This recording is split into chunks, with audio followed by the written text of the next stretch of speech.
have been taught from a young age on how to realise, I guess what's beyond just your name and just your identities in life. My mother's taught me she's a quite wise lady. My friends call her the Oracle. And I've found myself in the personal development industry and started off as a salesperson, and then I ended up working my way up to a sales manager, and I actually ended up owning my own company called Global One Training. So I brought speakers out to Australia, and we ran some of the best material that I found around the world. You start growing up and you start realising what life is about, and you start building your boundaries and saying, well, this is right, this is wrong. And basically you're creating a life full of labels and judgment, and which creates your reality. And through that you perceive this is your life. And basically I just got to a point in my life where I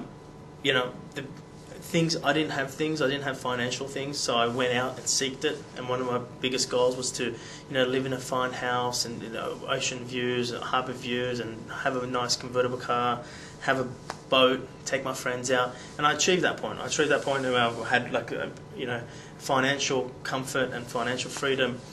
And what I realised was that I still was not content. So I was confused. I was like, but this is what my goals are. I looked back at my goals, and I look at all the goals I wrote down, and this is what I'm living. How come I feel like there's something still missing? And I realised that I was only seeking myself in those very goals. Mm-hmm. And when you realise who you are beyond your goals, then you can have all your goals, but you're not attached to it, and you feel content, and you just experience. You know what I realised? I realised that when I didn't have money, I was insecure, and I thought to myself, if I had money, then I'd become secure. So I went and made money, and started living a great lifestyle. And I realised that I was still insecure, and I was thinking, well, why am I... And you can't tell this on the surface, because someone who knows me, they think I'm back then, think that I'm quite a confident person. But I realised that I still was insecure, because now I wasn't insecure about not having money. Now I was insecure about losing the money, because I saw that as what gave me security. What if my money was taken away? So I did everything that I could, and all my thought and power was in controlling the money and making sure I don't lose it, because if I lose my money, I would have felt that I lose a part of me. That's why sometimes there's massive heartbreaks in relationships, because some people feel like they've lost a part of themselves because they saw the other person as their identity. But in truth, you're one. The other person is a part of you, but they never go. If you're always one, it can never be lost.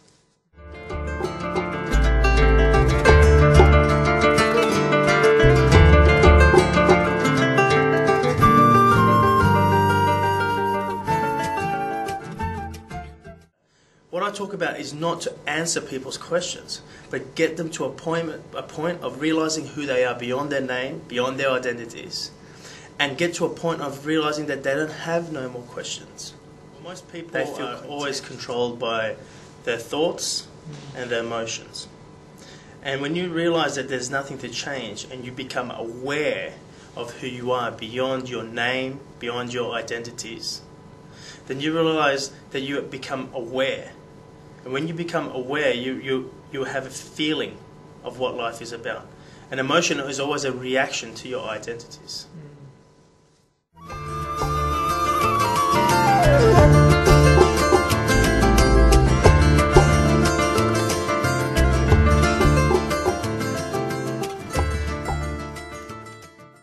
The meaning of life is to realise who you are, but not just to realise who you are as your name, as what you're identified with, as yourself, the image that you see, as your income, as your car you drive, your race, your beliefs, your memories, your attitude, but to realise who you are beyond all that.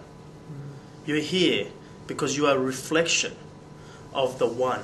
The one energy. Whenever you're winning, you're never enjoying what's happening right now. And when you arrive to the point where you wanted to arrive at, you're always looking at the next point.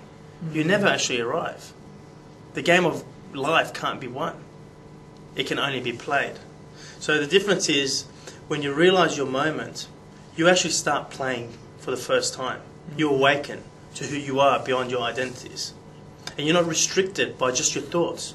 People are constantly living their life on just what they're thinking about. Some people can't sleep so much because they're constantly thinking. But when you become present to who you are, in presence there is no thoughts. It's just an awareness. It's a feeling. And you follow that feeling. And you follow your authentic life, what you really love to do. When you're doing what you love to do, then it's not about trying to get somewhere. You're not thinking when you're doing what you love to do. You're just present. There's no reason behind it. There's no hidden agenda. You're just doing what you love to do. And with that comes contentment and a lot of joy and a lot of love.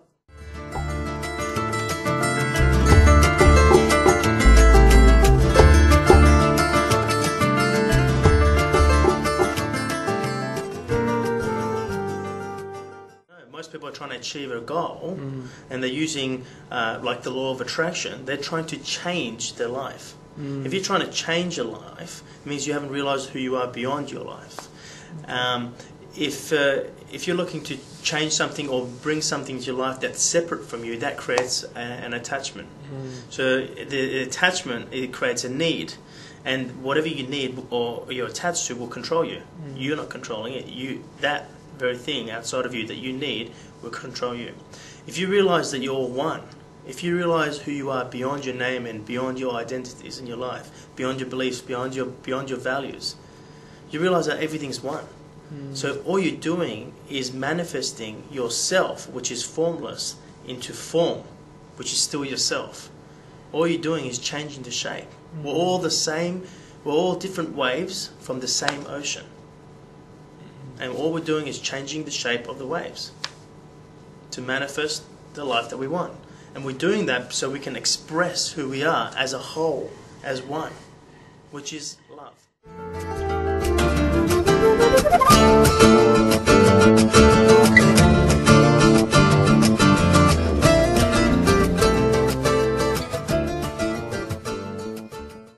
Because underneath all the emotions, underneath all the thoughts, there's only one feeling, which is the feeling of love. But it's our judgment and our labeling and our analysing and our thoughts, because judgment comes from thoughts and labeling comes from thoughts, and my words are just thoughts, which are all signposts. It's those things that actually keep you away from what the truth is to experience. There's a lot of people who are actually pointing at the truth and have gone, this is the truth. It's all about being grateful, it's all about this and it's all about that. And it's correct. It might be, everyone's got a piece of the puzzle. But knowing the truth and being the truth is as far apart as making a living or making a life. It's completely separate.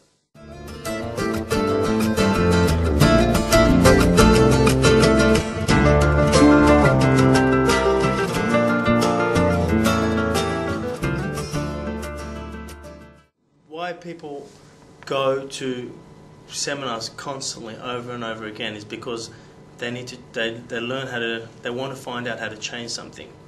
But when someone comes to one of our programs and realizes that there's nothing to change and realizes who they are, then they get to a point of realizing that I don't need to go to another program.